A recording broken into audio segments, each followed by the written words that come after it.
Assalamu alaikum everyone. Now I know how embarrassing that feels. Pakistan ka matlab kya? I did not mean to ask that question. I don't know why it's there. But that's not my presentation either. But we can talk about that, Pakistan ka matlab kya. One of the things that I want to talk about today is that how we will get into it. So last year, we received about 400 applications for the RUBS Fellowship Program. The fellowship program engages students a lot like you. We go into and work with public schools, private schools, universities, and we connect, we try to learn from the students. And one of the questions in the fellowship program application, it asks, why do you want to join RUBS? Why is it that you want to come work with us? And you can imagine the kind of answers that we receive, because we want to do something for Pakistan, because we feel that we have to give back to the society, because we have a responsibility to help the poor. And I just want to make one thing very clear. You're not helping anyone. There's no one out there who really needs you. You aren't going to be helping Pakistan. There's only one person, and one person that you're truly going to be helping, and who really, really needs you, and that's yourself. And we find that problematic because we think that that's selfish. And today, I'm going to be talking about the necessity to be selfish. To not only achieve your own dreams, to achieve the many dreams that have been talked about here and the dreams that people will be talking about, the necessity of being selfish and the trouble, the problems that come along with the assumption of selflessness. So we start off with Rajanpur. This is Shiraz Public School in Kot Mithan, Rajanpur district. Rajanpur, a lot of people might know, is one of the poorest districts in Punjab. I was there in the summer of 2011, courtesy, once again, Akhuwat. I was doing field research for a book over there, and it was a perfect weather to be in Rajanpur. It was 54 degrees Celsius. Had a really good time. But the reason we were there was that we were meeting different Akhuwat borrowers, the people that Akhuwat was working with, and we met Akilur Rahman Saab. Akil Saab is the owner of Shiraz Public School. It was a small school. At the time that we visited, it had about 60 to 70 students, mostly primary school students, and they looked pretty happy with their lives at that point. I was the one that was sweating like anything, but they were having a good time. But if you had been to Rajanpur about a year earlier, they would not have been that happy, because this is what was going on in Rajanpur in 2010, the summer of 2010. There were massive floods throughout Pakistan, and Rajanpur was one of the worst affected districts. Add to that one of the poorest districts already in Punjab, that does not make your life easy. But the flood subsided, as all floods do. And what did Akil Saab decide to do? He could have left the area, he could have gone on and worked somewhere else. He was a qualified teacher and a school owner. He could have found work somewhere else. But what he decided to do was that he decided to stick there. He took a loan from Akhuwat worth hardly 25,000 rupees. He bought school furniture. He bought computers. He wanted to computerize his system. And he stuck it out there. And do you know who the school might have been named after? Shiraz Public School. This is Shiraz. This is Akil Saab's son. So the school was named after his own son. And we have this itching feeling to term this as a very sort of a selfless act, because we want to believe that Akil Saab is amazing, and he is. By all accounts, he's an amazing person. But that smile that you see on his face, that's because he's doing something that is making him happy, that is fulfilling for himself. Even if you think about that, he's doing it for his son, Shiraz Public School. Shiraz studies there as well. He's doing it for his legacy. He wants to make sure that his legacy goes forward. And if he hadn't been doing it for himself, he wouldn't have been doing such a wonderful job at it. The reason that it's fulfilling for him, the reason that he realizes that my stake is in this, that's why he's able to do such a wonderful job. And why was I there? Why was I in the middle of Rajanpur, traveled all across Pakistan, from Karachi to Nashera actually, visited about like 25 different cities, collecting stories from Akhuwat borders. Why was I doing that? Especially in the perfect weather. Now, when I think about it now, my motives were pretty selfish. At that point in time, I had pretty much lost hope.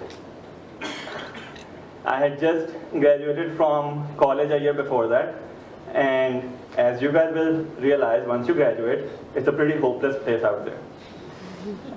You step out into the real world, you realize that like nothing is really happening here, there's no real change happening, and there's only really nothing that you can do about it. And it's a very easy place to lose hope. And then I stumbled upon Akhuwat. I also happened to meet Dr. Amjad Saqib. He told me that, why don't you go and meet our borrowers? Why don't you work with them? Why don't you work and write stories about them? Like just try to connect with them, just try to understand them. And for me, that essentially meant giving me hope back. Because in the faces like Akil Saab, Little Shiraz, that's where you find hope in this country. You don't need to find hope in Lahore or Karachi or Islamabad. A lot of times you don't find hope in these places actually. You need to go out, you need to venture out, and that's where you find hope. And that's what the purpose for me. I would be the first one to claim that it was a very selfish move. Now the problem is, why are we talking about this? Because when we say that we are being selfless, we put ourselves on a pedestal. We think that we are better than others. We are being selfless. Yeah, good for us. And the funny thing is that when you are being selfish, that is actually when you are countering that narrative of being on a higher pedestal. Because the irony is that when you are being selfless, that sort of feeds into your ego, that I am helping others. Because by helping others, it essentially means that you consider yourself to be better than others. Because it means that you think that you have something that other people don't, and you are helping them. And we never fail, we never stop to see what it is that other people can be teaching us. And that's the problem that leads to your ego. So I would like to differentiate here between being selfish and having an ego. Because ego sort of corrodes your inside. But being selfish, trying to figure out that what it is that you really want to do, that is what adds value. Now, while we are discussing this, we might as well discuss why it is that I do what I do. For the last 3 to 5 years, there's been one word which I have been sort of infatuated with. This one value which I have been going crazy about. Some of the people here who have worked with RUP also realize that word, and that is empathy. It's a very difficult word, it's a very tricky word, and we have been so infatuated with it that we have tried to define it for ourselves at RUP, and this is the definition. The reason it's so complicated is because our academics department is brilliant. But for me, the simple definition of empathy is being able to put yourself in someone else's shoes. Being able to understand what someone else is feeling, being able to understand different perspectives. That is the basis of a lot of what is happening in our society, that we are not able to understand each other's perspective. And it sounds easy. It sounds easy, but it is really difficult to follow. For example, if you were coming over here, as I was coming over here, driving over here, if someone crossed a red light, you would have felt it your obligation, your duty to curse that person. Because how dare he break a red light. Now, what if that person was getting late for a class at FAST? A bit more reasonable, but still, he should have left earlier. What if that person was getting late for a really important meeting in the office? We still don't really want to empathize with that person because he should have scheduled accordingly. What if that person's wife is giving birth to his son in the hospital at that very moment and he's trying to rush to the hospital? We try to relate a bit more. What if that person's mother is taking her last breath in the hospital and he's trying to rush to the hospital to talk to her for the last time? Now we are in a position where we are able to relate a bit more. But why don't we do that on a regular basis? And it becomes especially difficult when the person you're trying to relate with is different than you. Different nationality, different culture. And that's the work that we're trying to do at RUG. What we're trying to do is, through the education system, build a community, build an education system that promotes understanding different perspectives, that promotes questioning, empathy, and critical thinking.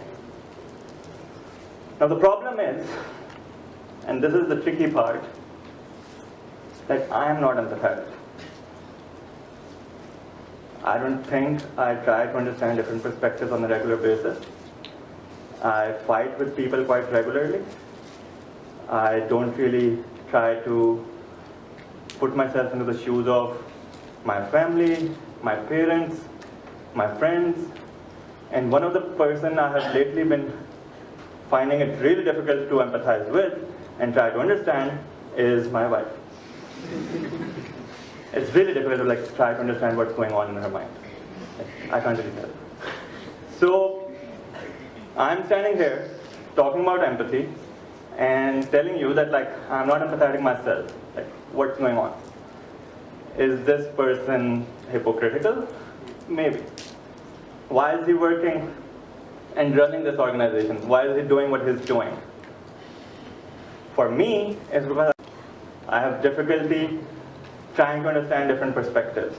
I surround myself with people, my team, my fellows who are sitting here today, who constantly reinforce that message to me, that let's try to understand different perspectives.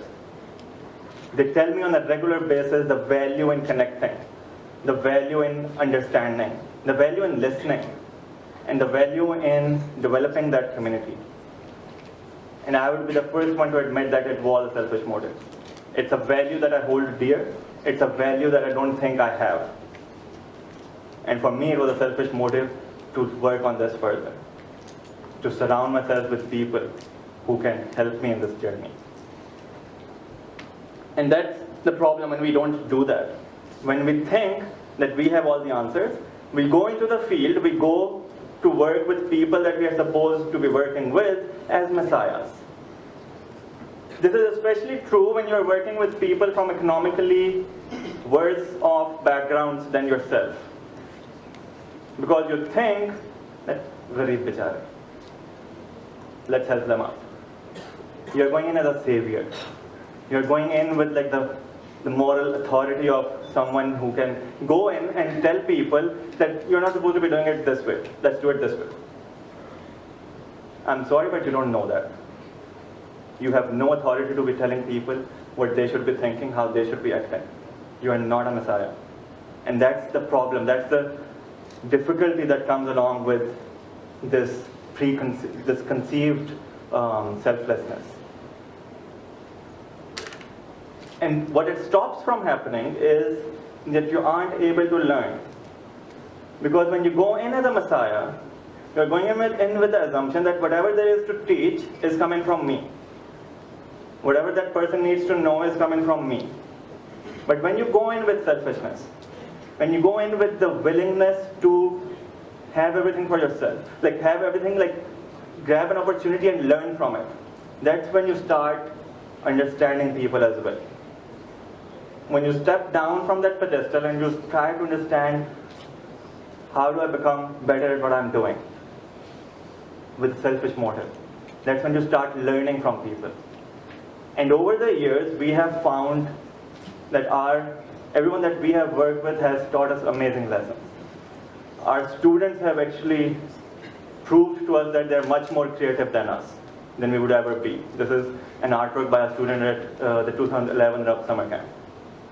Our students would actually have done a better job at the stage today than I am doing right now, probably, because they're much more confident, they're much more adept to performing in front of audiences.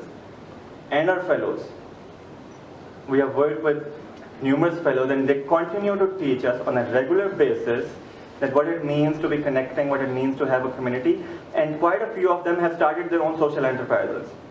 And they inspire me on a daily basis to dream bigger. And these are the lessons that come along when you are going in with that notion that you want to learn.